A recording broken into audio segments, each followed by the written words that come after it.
My sister sabotaged my engagement by spreading lies. I confronted her with proof at her own wedding reception and walked out with zero regret.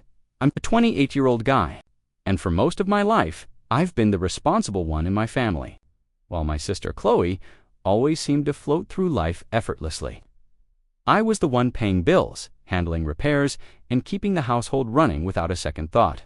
My fiancée Emily had been my anchor for the past 3 years, and we were finally planning a life together, dreaming of a wedding, a home, maybe even kids someday. I liked thinking that my reliability was proof of my love, not just to Emily, but to everyone around me. Chloe had this magnetic personality. She could charm a room in a second. Everyone adored her. Our parents practically put her on a pedestal, praising every little achievement, no matter how trivial. And yet, she always found subtle ways to compete to make sure her spotlight never dimmed. She smiled at me one evening while I was fussing over the engagement guest list. "You know, people aren't always who they appear," she said casually, flipping her hair, her tone playful but with a strange edge. I laughed it off at the time, brushing away the unease curling in my stomach. I prided myself on being dependable, on never letting anyone down. I paid the utilities on time, handled car repairs, and quietly managed our parents' endless little emergencies. It wasn't glamorous, but it gave me a sense of purpose, a quiet moral satisfaction. Emily noticed it too, often telling me I had a heart that cared too much, that I deserved to be happy without carrying the weight of everyone else's expectations. But that night, Chloe's words lingered in my head like an itch I couldn't scratch.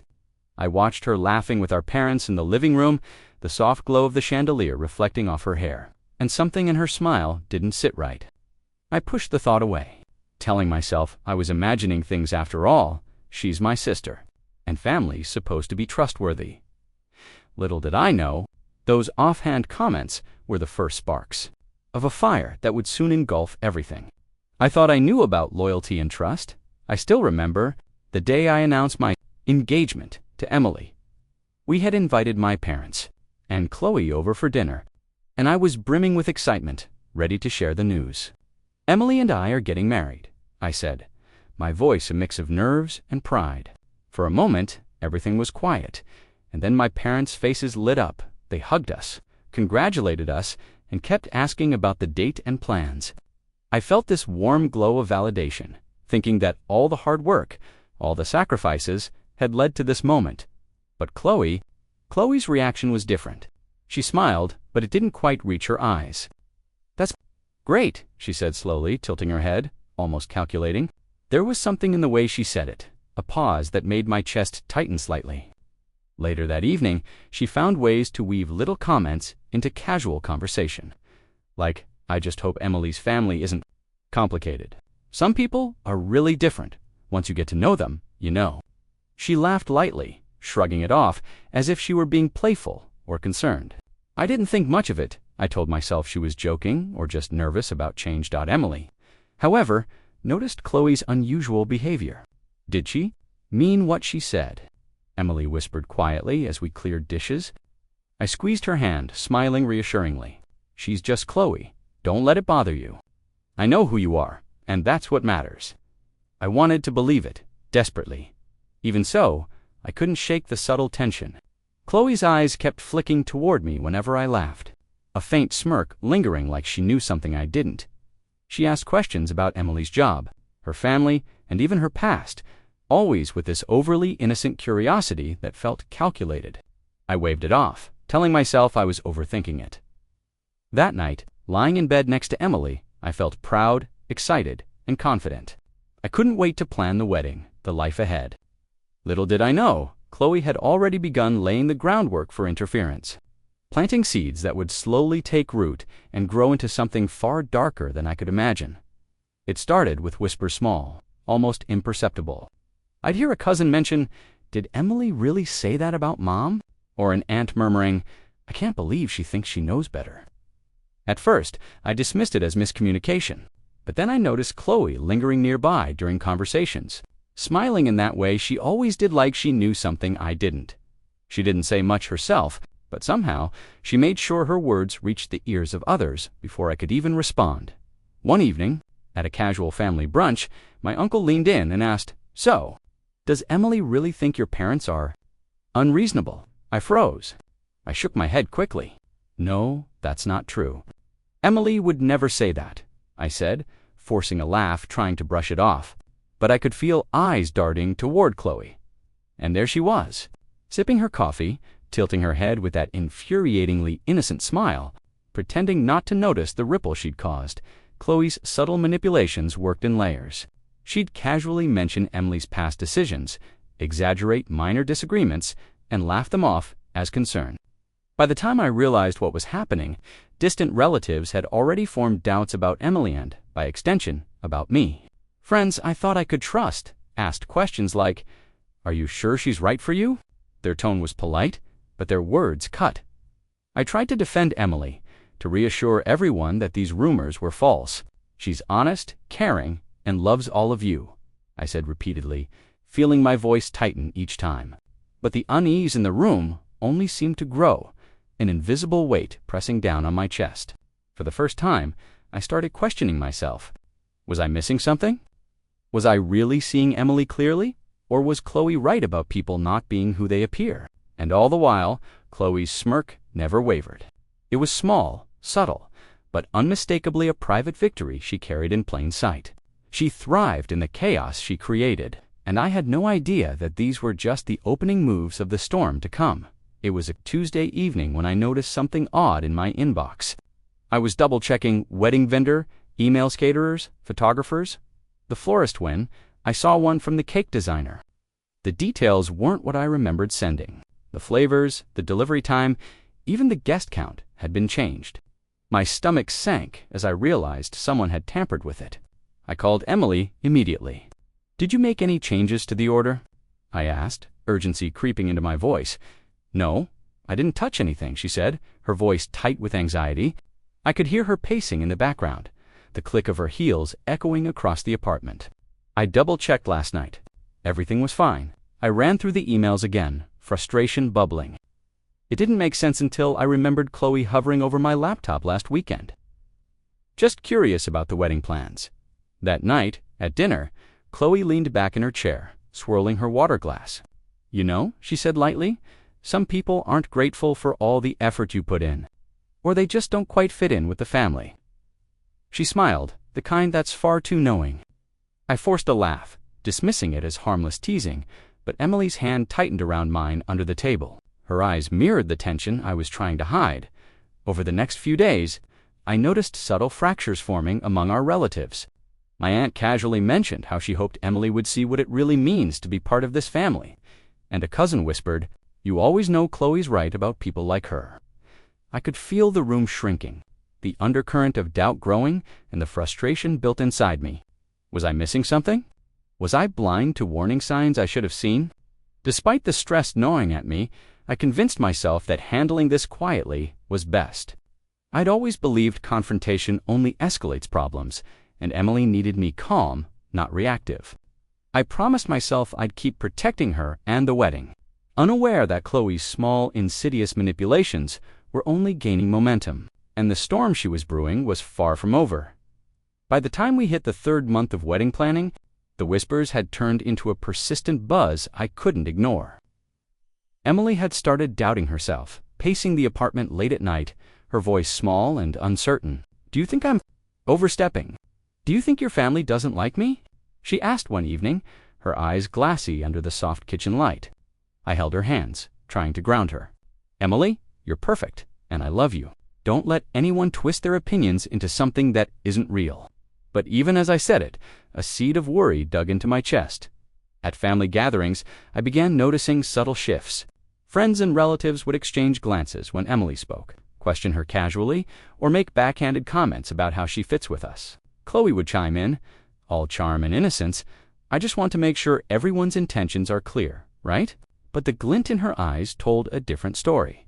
I could feel the room tilting against us, the walls narrowing. Chloe's lies became more direct, though still veiled.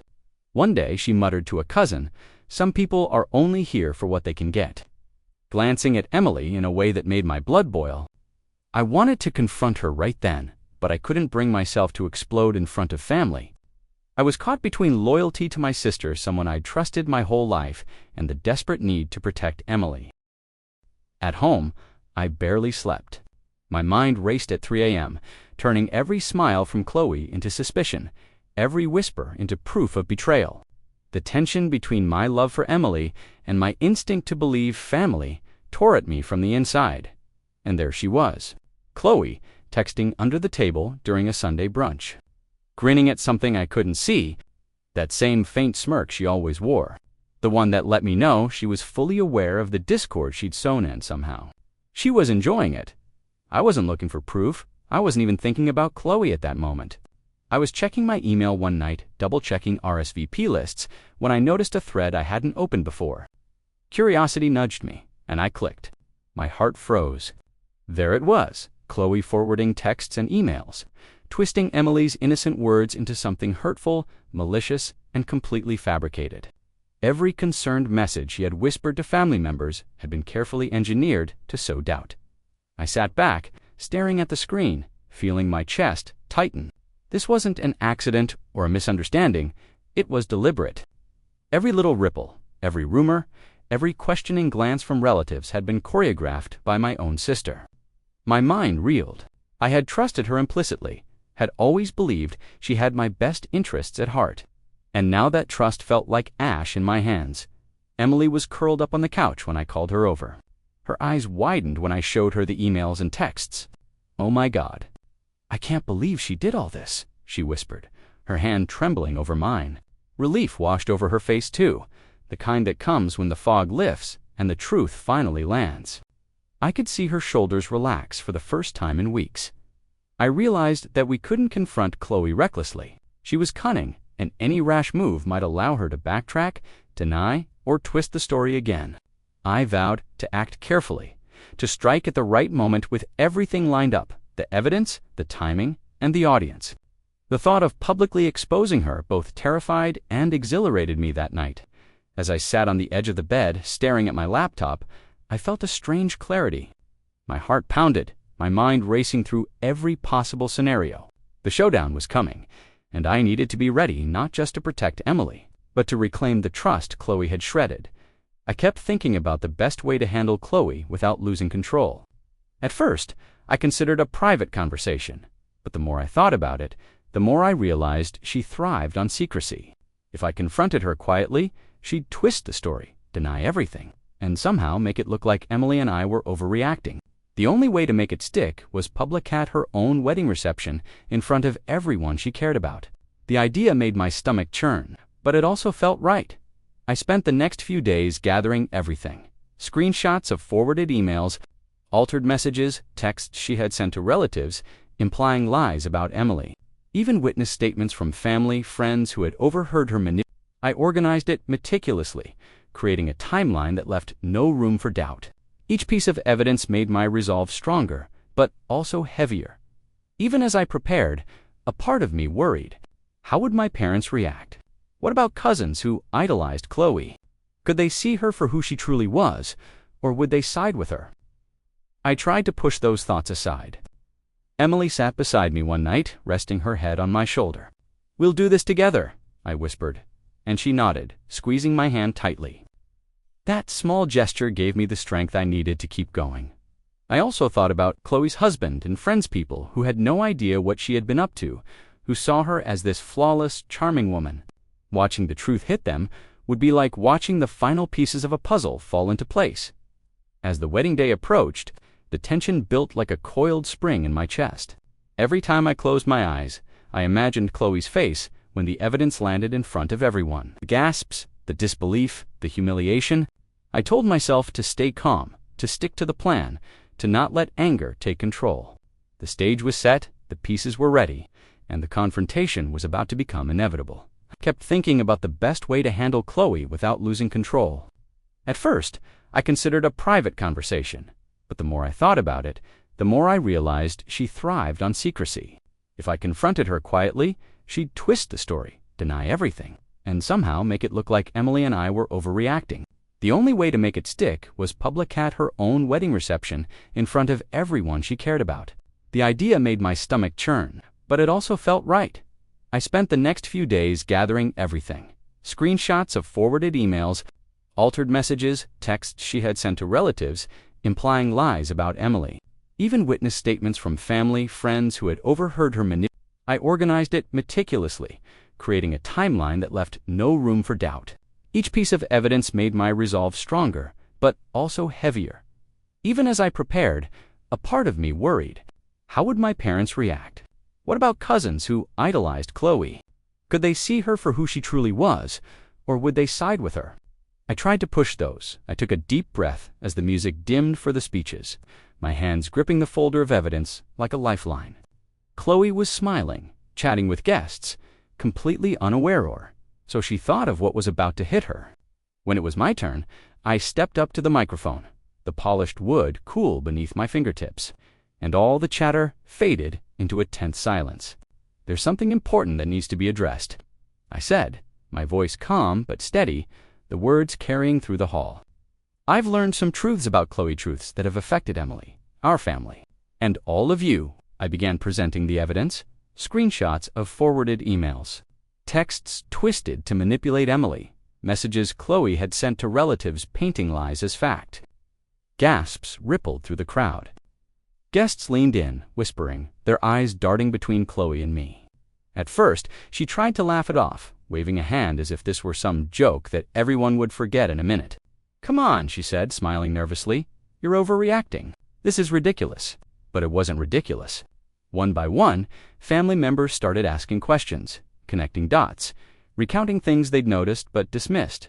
Their tone shifted from polite curiosity to suspicion, and the walls Chloe had built around her credibility started to crumble. Emily stood beside me, holding my hand, her eyes wide but trusting.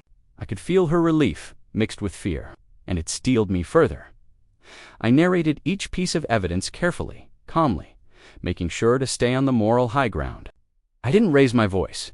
I didn't insult her. I let the facts speak for themselves. The murmurs grew louder, the look sharper.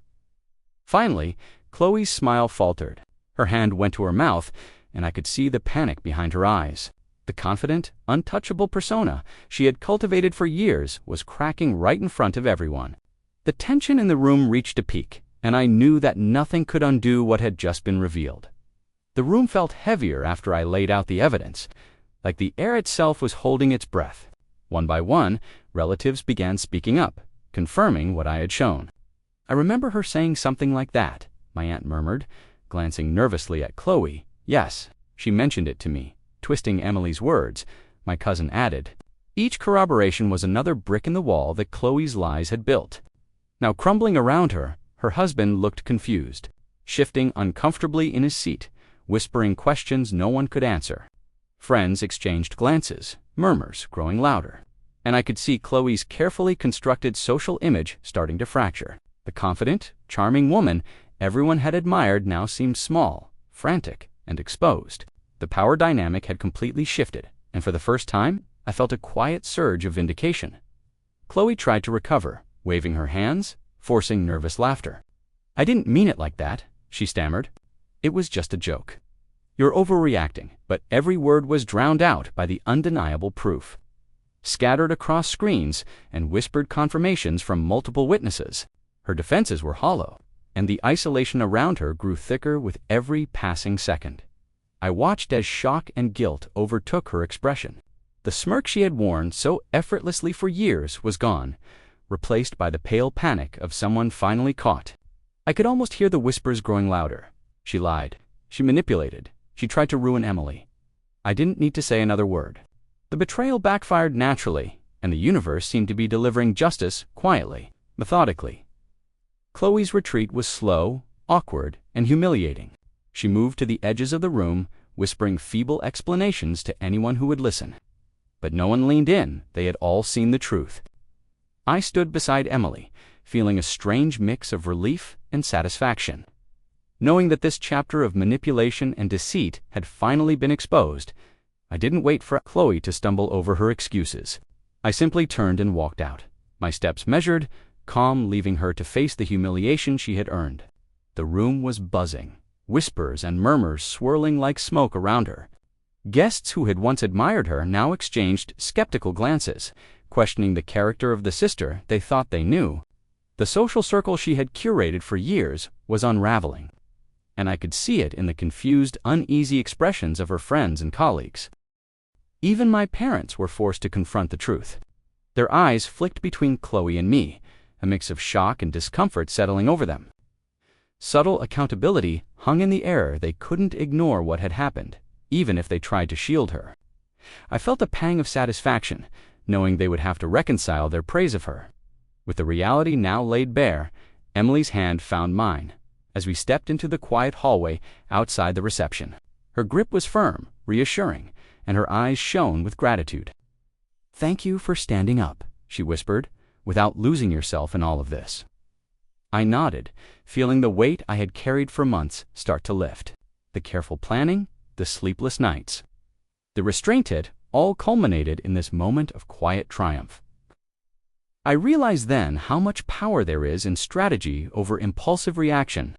By staying calm, gathering evidence, and letting the truth speak, I had protected Emily, upheld my integrity, and allowed Chloe to face the consequences of her own making. There was no need for theatrics or rage. The situation resolved itself with precision.